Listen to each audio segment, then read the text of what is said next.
Did U.S. pilots really vanish into glowing clouds in Vietnam? Did American aircraft fly into storms that lit up like portals and never came out? Picture the sky over Southeast Asia in the late 1960s. The jungle below is black, endless and hostile. The air is thick with monsoon humidity. Above it, towering thunderheads rise like mountains, flashing with silent lightning.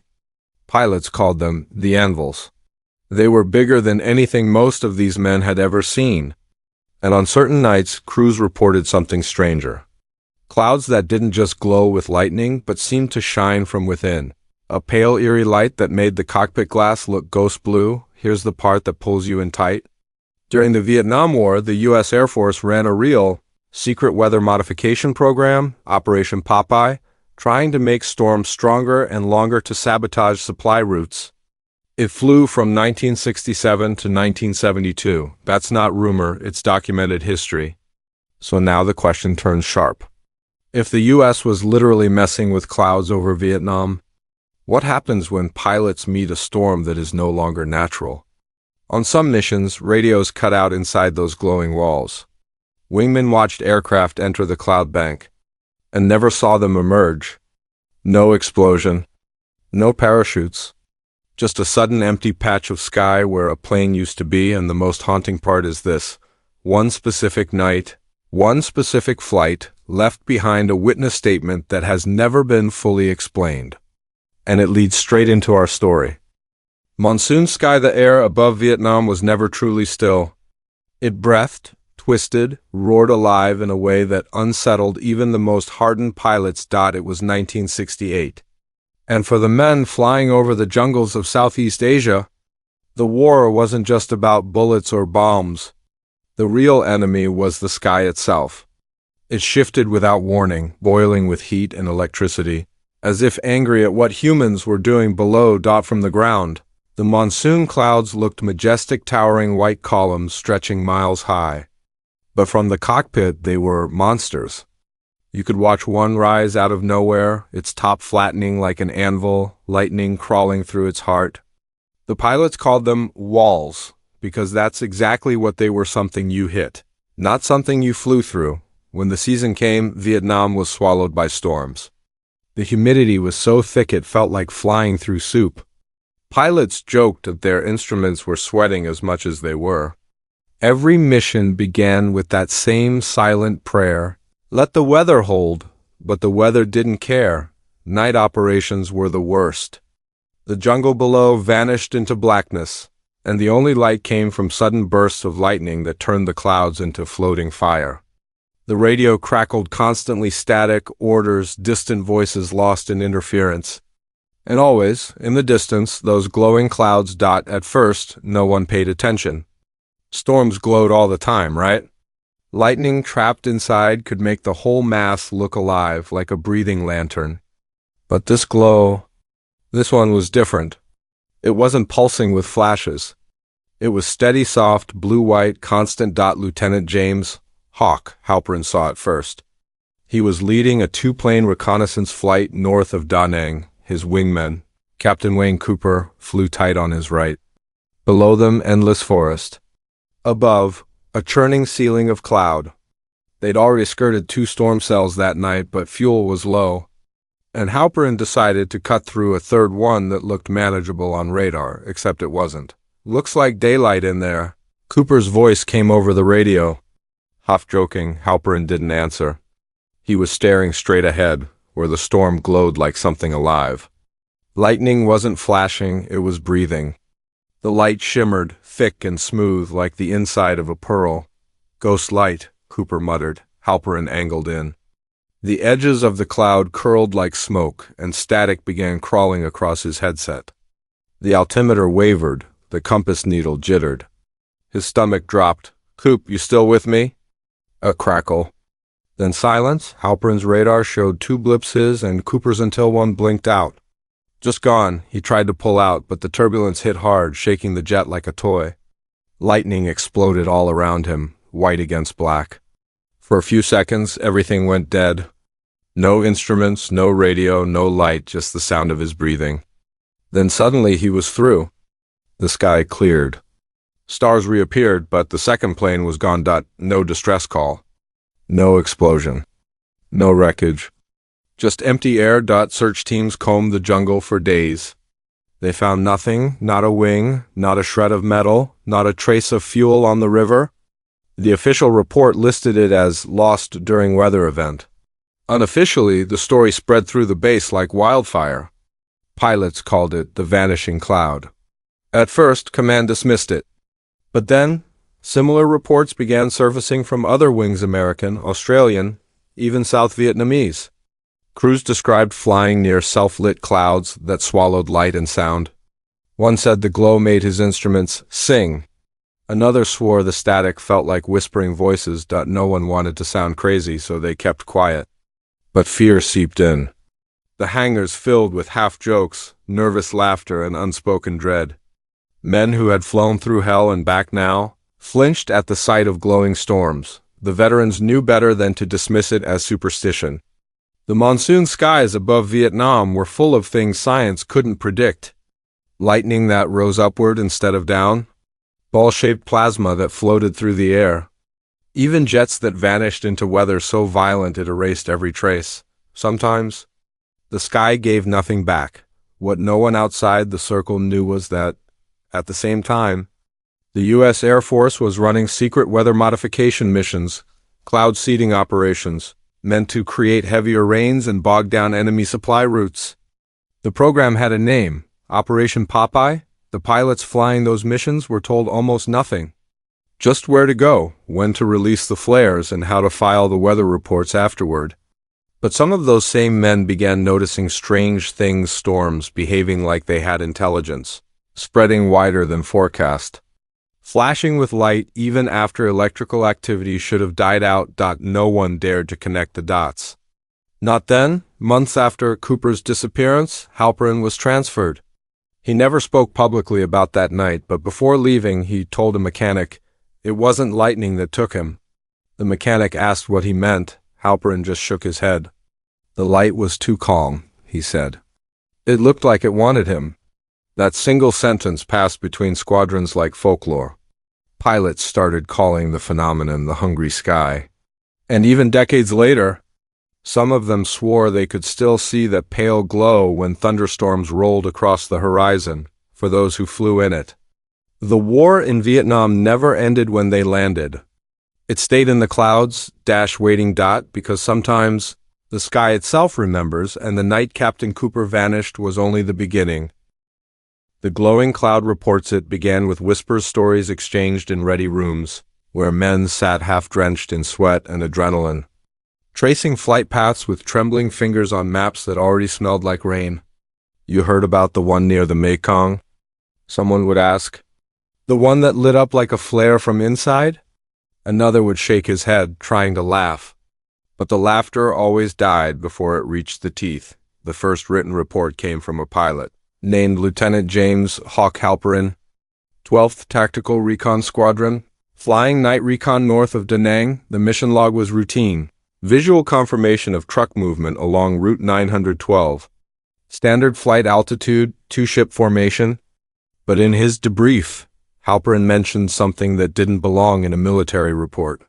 He described it as a large circular cloud formation with internal luminosity, blue-white in color, approximately 20 miles in diameter.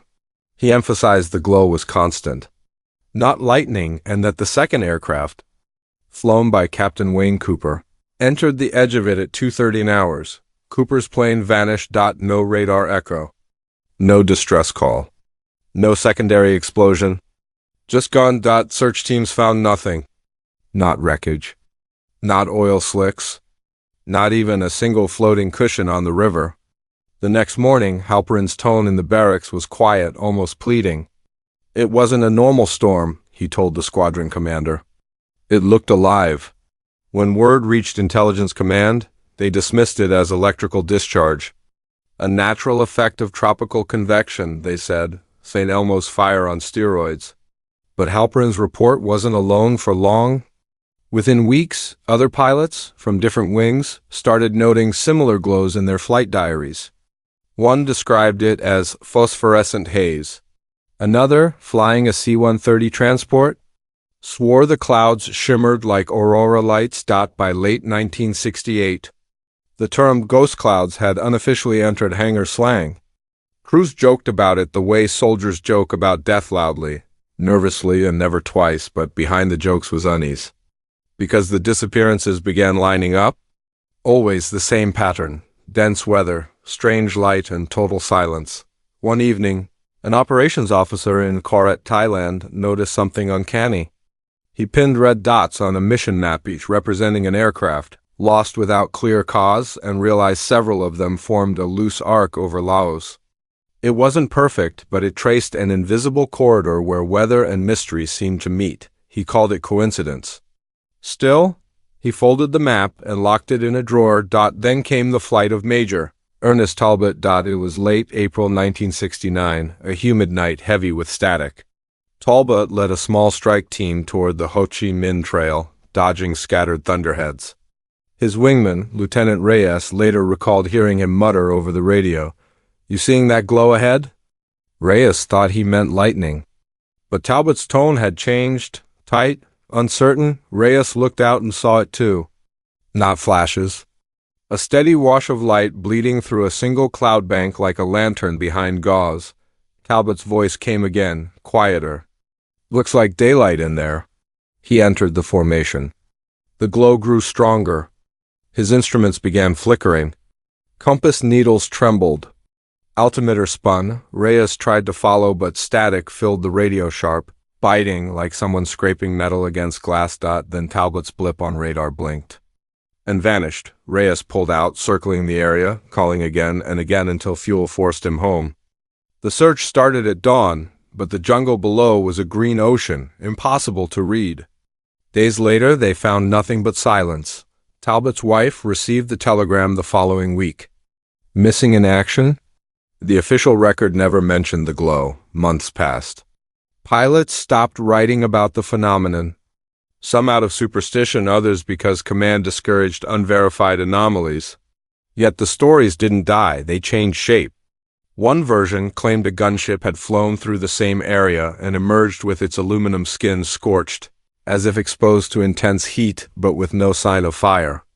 Another told of a transport crew who saw the sky flicker pink, then white, and afterward found their watches frozen for 6 minutes. Most chalked it up to exhaustion. But one man, Captain John Laramie, decided he couldn't let it go. Laramie was a navigator with a scientist's curiosity. Before the war, he studied atmospheric physics at Purdue. When his own crew experienced a radio blackout inside what he called a glowing air mass, he began collecting data radar readings, flight logs, weather reports. What he found disturbed him. Many of the disappearances coincided with intense weather manipulation flights. Operation Popeye missions had seeded those same clouds with silver iodide just days before. The classified reports were still locked away, but rumors leaked through the maintenance crews who loaded the flare pods. "We were making rain," one technician told him, "but sometimes we made something else." Laramie compiled his notes into a report he never sent through channels. Instead, he mailed a copy to his wife with a simple line, "If anything happens to me, keep this safe." 3 weeks later, his C-47 vanished on a night reconnaissance run near the Bolivans Plateau. When his wife finally opened the envelope months later, she found his handwriting shaking across the last page. "These clouds aren't random. They appear in cycles, like they're triggered, maybe by what we're doing to the atmosphere, maybe by something reacting to it." The word "something reacting" stayed burned in her mind years later. After the war, she showed the file to a journalist investigating lost aircraft. The journalist described Laramie's tone as halfway between scientist and haunted man. "He wasn't talking about UFOs," she said. "He was talking about the sky behaving like it had a will." What made it stranger was that around the same time, Soviet weather monitoring satellites had picked up unexplained energy spikes over Laos. Western analysts brushed them off as instrument errors, but Laramie's coordinates matched them almost exactly. The idea began to spread quietly that the glowing clouds weren't just byproducts of nature or human interference. Maybe they were atmospheric reactions to something deeper, something neither side understood. By the early 70s, as the U.S. started pulling back from Vietnam, official attention to these stories faded. Pilots rotated home. Files were boxed, mislabeled, forgotten. The jungle reclaimed the wrecks, and the sky forgot the names of the men who had vanished into it, but not everyone let it rest. In 1989, a joint U.S.-Vietnam recovery team stumbled upon aircraft debris deep in a valley near the old trail network. The metal was warped, blackened not from fire, but as if exposed to extreme electrical energy. Parts of the fuselage had a faint, glassy sheen, like they'd been flash-melted for a heartbeat. No one could prove it belonged to Talbot's jet. But the coordinates matched his last transmission. When the team radioed base about the find, their transmission cut out for 7 full minutes. When it returned, the commander on the line joked nervously, "Maybe you flew into one of Talbot's clouds."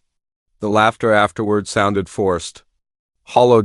And then, as if time were looping back, reports began trickling in again, not from Vietnam, but from pilots over the South China Sea, modern crews flying commercial routes, describing isolated thunderheads that glowed from within, silent, pulsing, beautiful in a way that made the hair rise on your arms. No disappearances this time, at least none confirmed. But the sky, it seemed, still remembered, and as one retired radar technician put it years later, staring at the faded photos on his wall, maybe those clouds weren't taking them. Maybe they were trying to show us something? We just never stayed long enough to learn what. The question now is what Laramie meant by triggered. Triggered by what? Because buried in his notes was one final entry, dated just a day before he vanished. It mentioned an experiment scheduled by the Air Weather Service coordinates, timing, altitude, all redacted later, but one word wasn't blacked out. It read simply, resonance. That single word will lead us to the next step of this story where weather science, wartime secrecy, and something that still defies explanation begin to intertwine. And once we open that door, the sky over Vietnam will never look the same again. Operation Papa the War was already ugly enough. But in 1967, someone inside a dim, smoke-choked conference room decided that the sky itself could be turned into a weapon. They called it Project Popeye. The name sounded harmless, almost cartoonish, but what it represented was anything but. The idea was simple. On paper, at least make it rain where the enemy moved. The Ho Chi Minh Trail, that winding artery through jungle and mountain, fed the North Vietnamese war machine. If those dirt roads could turn to swamps, convoys would bog down, trucks would stall, and supplies would never reach the front. That was the logic. The men in charge liked the numbers more than the ethics. A team of meteorologists, chemists, and military engineers was assembled under the Air Weather Service. They loaded C-130s and F-4CS with silver iodide flares, each one capable of seeding the clouds. The theory was that by releasing those particles into humid air, rain could be artificially triggered. "Make mud, not war," someone scribbled on a chalkboard. The phrase stuck. In reality, it was less neat. Pilots reported unpredictable effect storms swelling beyond control. Lightning activity off the charts, clouds forming into strange, self-sustaining towers that lingered for hours. And amid those reports came something that didn't fit any scientific column. Glowing clouds. The official paperwork never used that phrase. It preferred luminescent atmospheric anomalies. But the pilots' private notes told the truth. They saw light where no lightning struck, and heard silence where thunder should have followed. By mid-1968, Laramie's suspicions about resonance began to sound less like imagination and more like a warning. In one memo he'd marked personal, he speculated that the silver iodide might have changed how these storm systems absorbed electrical energy. A minor shift in frequency, he wrote, could trap static within the cloud, amplifying it like sound in a drum. If that were true, then the glowing clouds weren't supernatural. They were feedback loops, sky-sized reactors powered by human interference, but Laramie's field logs suggested something deeper. After certain seeding missions, aircraft instrumentation showed low-frequency oscillations, waves no one could explain. Not lightning, not radio, something slower, heavier. Feels alive, one co-pilot scribbled beside the data. The Pentagon brushed it off as static. Still, accidents mounted. And behind closed doors, Air Weather Command began referring to certain cloud formations with a code, echo fields. No public record of that term exists today.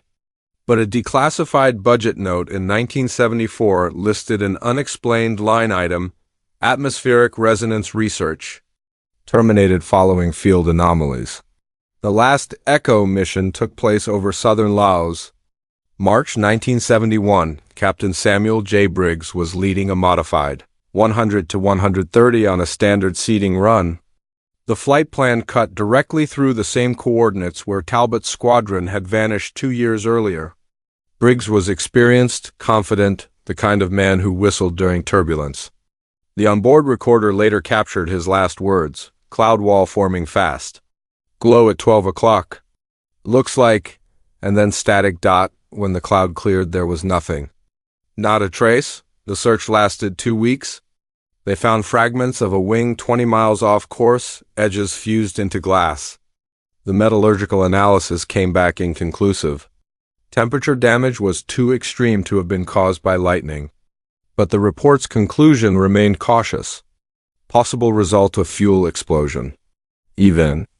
The families weren't told the full truth. That might have been the end of it, another war secret, buried under decades of dust if not for a discovery in 1981. A scientist named Dr. Helen Wexler, working under a NASA contract, came across stored meteorological reels from the Vietnam era.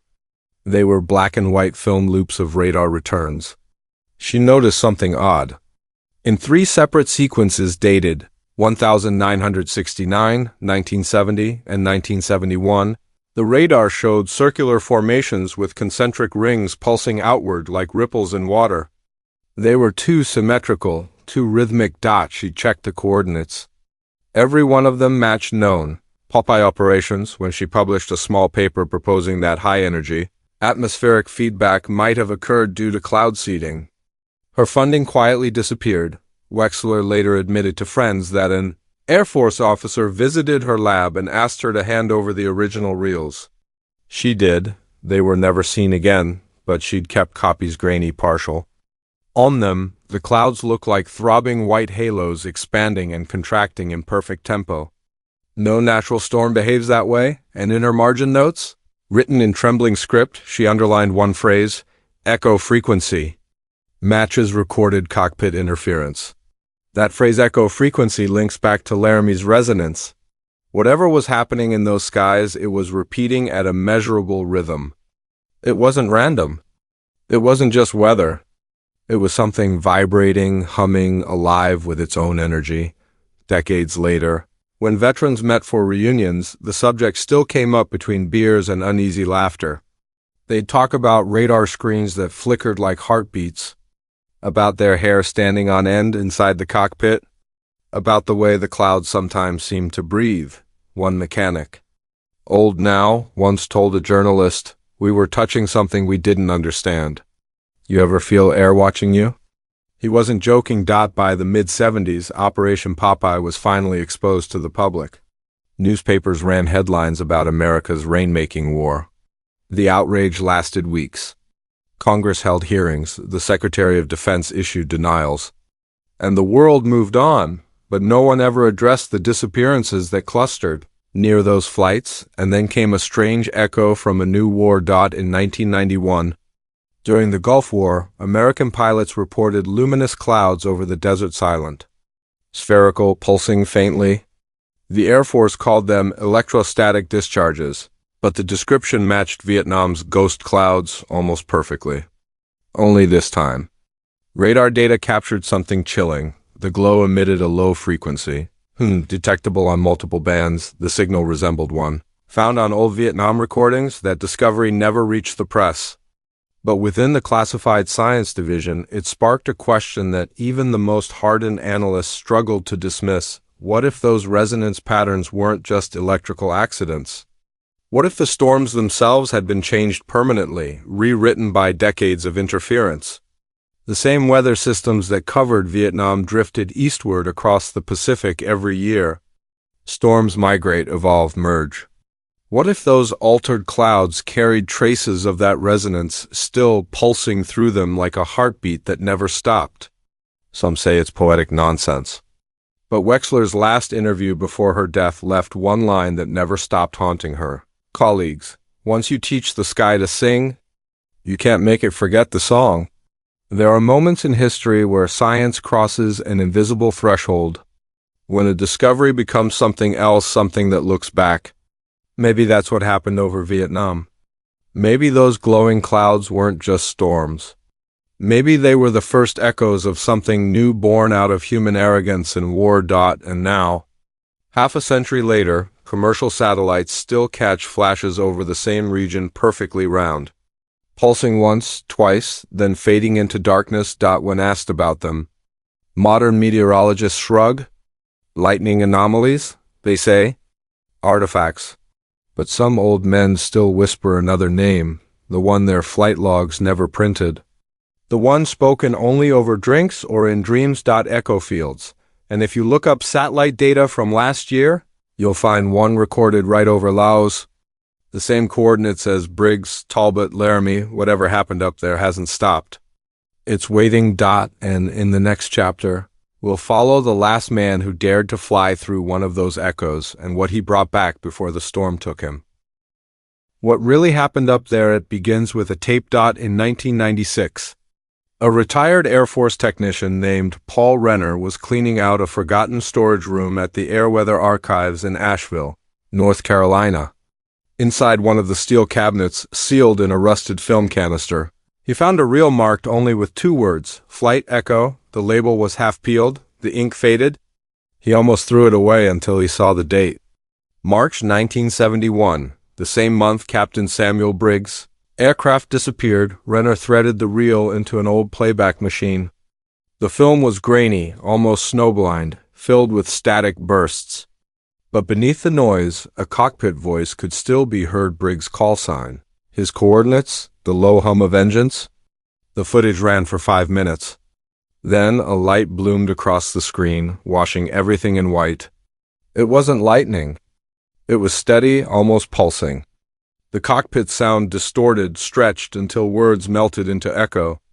And then, right before the reel ended, came a single phrase that made Renner's blood go cold. Cloud wall ahead. Light inside it. The tape cut to black. Renner sat alone for a long time, staring at the screen.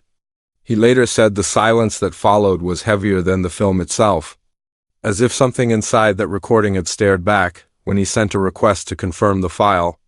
The Air Weather Service denied having any record of Flight Echo. That discovery reignited an old question buried beneath decades of secrecy.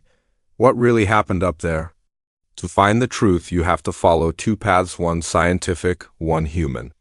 They cross at strange angles, never quite fitting, but together they paint the picture no report ever dared to print. Start with the science meteorologists who later studied Operation Popeye's classified data noticed that the seeded clouds often produce temperature inversions, thin layers of superheated air trapped between cold masses. When aircraft entered those layers, their radar sometimes bounced back false readings.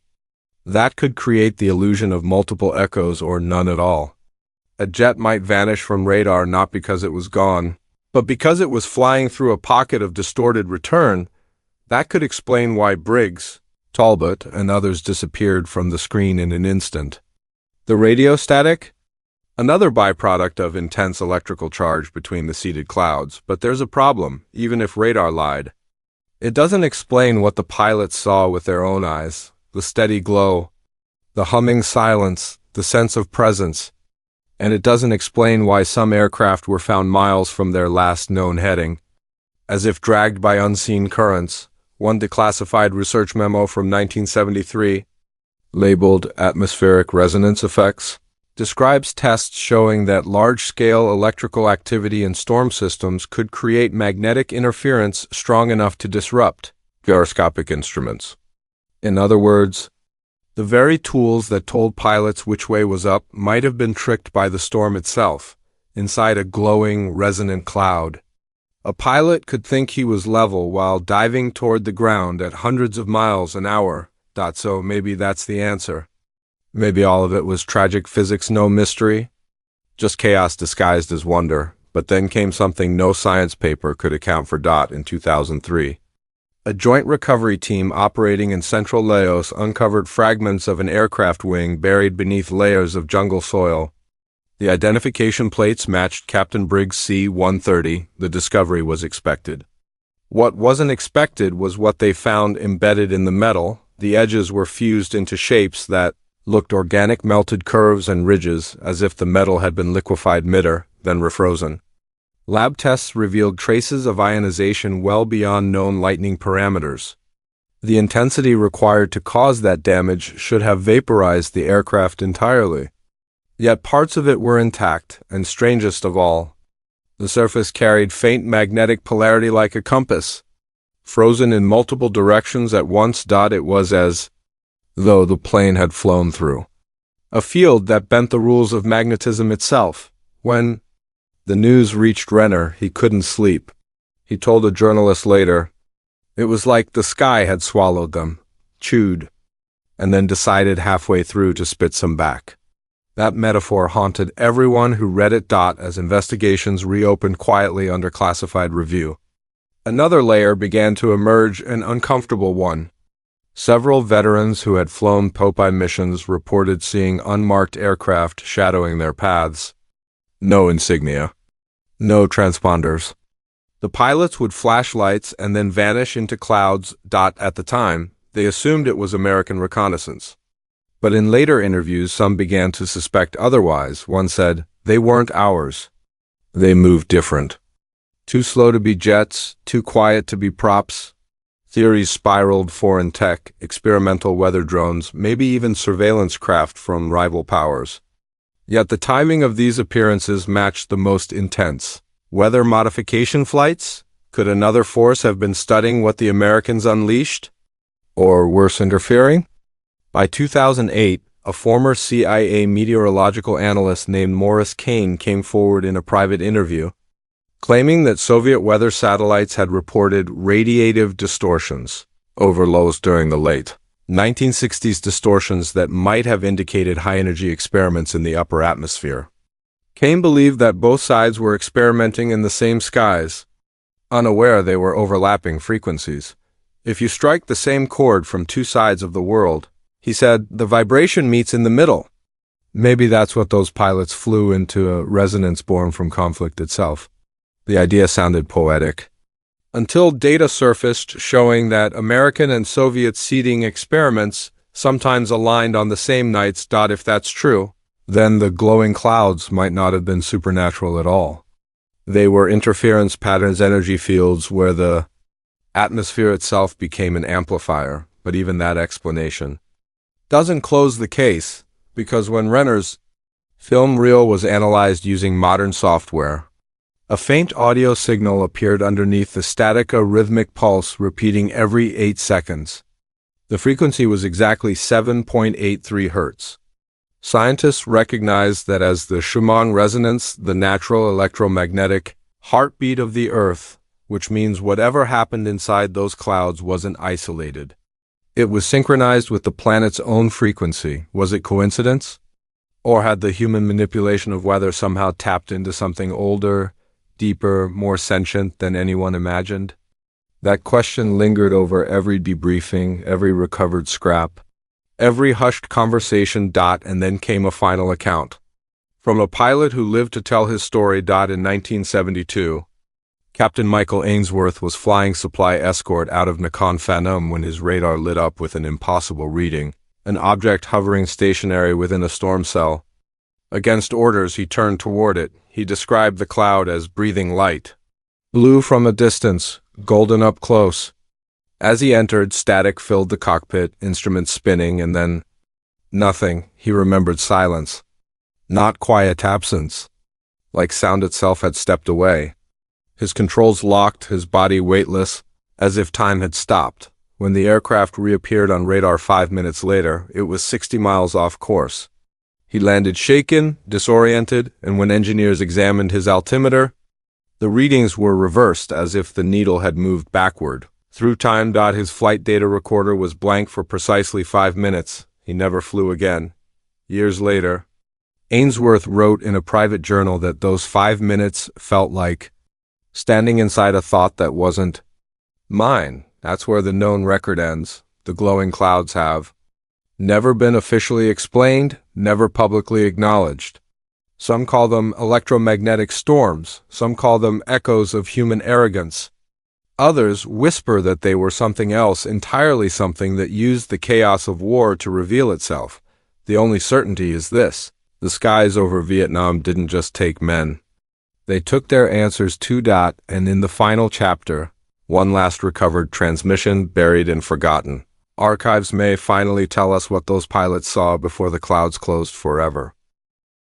The Sky Keeps Its Secrets. It began with a voice thin, metallic, half swallowed by static. In 2013, a Vietnamese forestry team stumbled upon a fragment of blackened metal half buried near the Xibang Phi River. On it, faint markings were still visible. U.S. Air Force 69,341. The wreckage was flown to Hanoi, where American forensic teams confirmed what no one expected. It belonged to Captain Wayne Cooper, missing since 1968. The second plane in Halperin's doomed recon flight, the Discovery was supposed to close the story. Instead, it opened another. Inside the wreck's corroded radio housing, investigators found a piece of magnetic tape fused to the frame. Against all odds, fragments of audio survived. When engineers restored it, they heard Cooper's final moments. His voice was calm at first, the way pilots sound when the world still makes sense. Then came a sound no one could quite categorize, a low hum rising beneath his words. Steady, like machinery, but deeper, alive. Halperin, you seeing this? The whole thing's glowing. Looks like dawn inside. Instruments off. Then the hum grew louder, swallowing everything, until one final word broke through, soft, confused, almost whispered, alive. Then silence. No crash. No explosion. Just silence. That recording was never made public. It was classified within days, and yet copies leaked, traded between researchers like contraband myth. Those who heard it described a strange sensation, as if the sound itself vibrated through their skulls. One scientist claimed her instruments briefly flickered during playback, reading phantom electrical surges that weren't coming from the tape at all, whatever was on that recording. It wasn't just sound, and that realization reawakened an old fear that these glowing clouds weren't simply storms, but something sentient, or at least responsive, back in the United States. The discovery reignited interest in Laramie's lost notes, the ones his wife had preserved all those years. Among the sketches and half-burned papers was a small hand-drawn map of Southeast Asia, overlaid with circles drawn in red pencil. Each circle marked a known disappearance. But what caught investigators' attention wasn't where the circles were, it was how they lined up. They formed a spiral. A slow, precise curl stretching from the Gulf of Tonkin inland toward Laos, almost like a fingerprint pressed into the clouds. At the center of that spiral, Laramie had written a single word: resonance. For months, meteorological researchers tried to replicate the pattern using storm data. Nothing matched. The formation didn't correspond to wind, pressure, or weather fronts. But when someone overlaid a magnetic field map of the region, the alignment was nearly perfect. Every disappearance had occurred along one shifting ridge of the Earth's magnetic resonance. That discovery sent a chill through the entire research team. Because if true, it meant those clouds were forming along invisible veins of planetary energy, places where Earth's own frequency pulsed strongest. And the artificial seeding of those areas might have agitated the field. Like plucking a string too hard, the more they studied, the more they began to wonder if those pilots hadn't vanished through clouds at all, but into them. To test the theory, a small team of physicists ran simulations using data from weather archives and ionospheric readings. In one run, the algorithm produced an anomaly, a sudden electromagnetic surge, forming a spherical field capable of distorting light and radio waves simultaneously. Within such a field, visibility would collapse, instruments would fail, and radar echoes would bend around the sphere, making it appear as if the aircraft had vanished, a perfect illusion. Except one thing didn't fit the energy output. It was far higher than any known natural storm. Something had to be amplifying it. That's when a young technician noticed something strange about the surviving cockpit recordings. The background hum in multiple tapes wasn't random static, it repeated at intervals. He plotted it out, and the rhythm matched the Schumann resonance, that same planetary frequency Briggs tape had captured decades earlier. It was as though the clouds had been echoing Earth's own pulse. Only louder. One researcher described it best. It's like the planet was singing, and we accidentally turned the volume up. But the story didn't end in theory. In 2014, a commercial airliner flying from Bangkok to Manila reported a brief encounter with what the crew described as a circular, luminous formation over the South China Sea. The pilot said it appeared like a halo in the storm, rotating slowly, its edges glowing faint blue. For 12 seconds, their radar failed. Cabin lights flickered. When systems restored, the sky was clear. No storm. No glow. Later analysis showed their flight path had crossed the same coordinates as Operation Popeye's historic test zone. Coincidence, perhaps.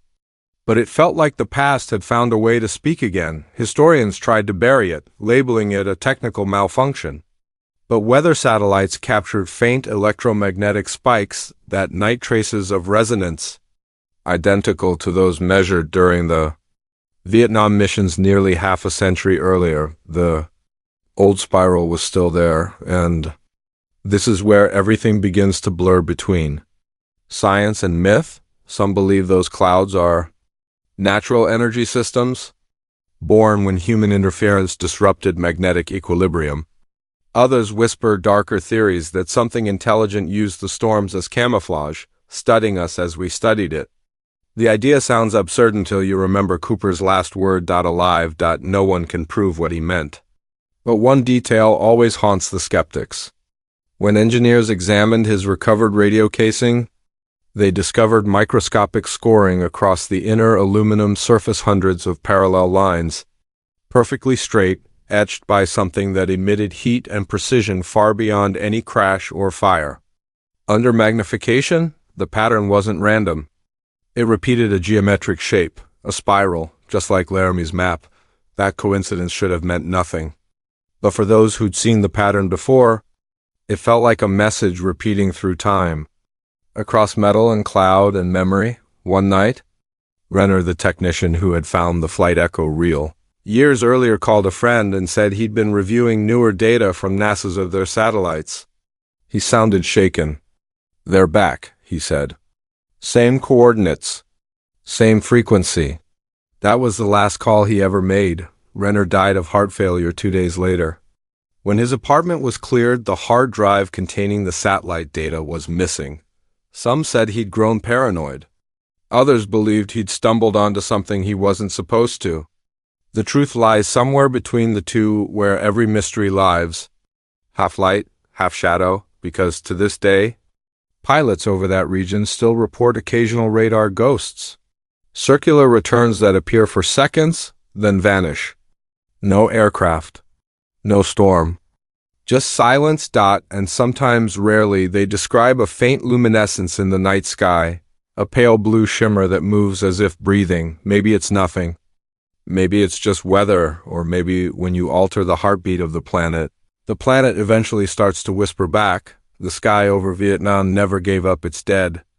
The jungles reclaimed their mettle, the rivers swallowed their wings, and the clouds carried away their names. But somewhere, between the thunder and the static, there's still that hum, steady, patient, waiting. And if you listen close enough, you can almost hear it, the same sound that once called to the pilots who vanished into glowing clouds and never came back. The story should end here. But one last file found in a forgotten Air Force storage vault in 2018 suggests it doesn't. The file was labeled simply Project Resonance Phase 2 inside. A typed note. One line, field conditions stable, experiment scheduled to resume. And just beneath that, Handwritten in the margin, in an unsteady scrawl, a single word,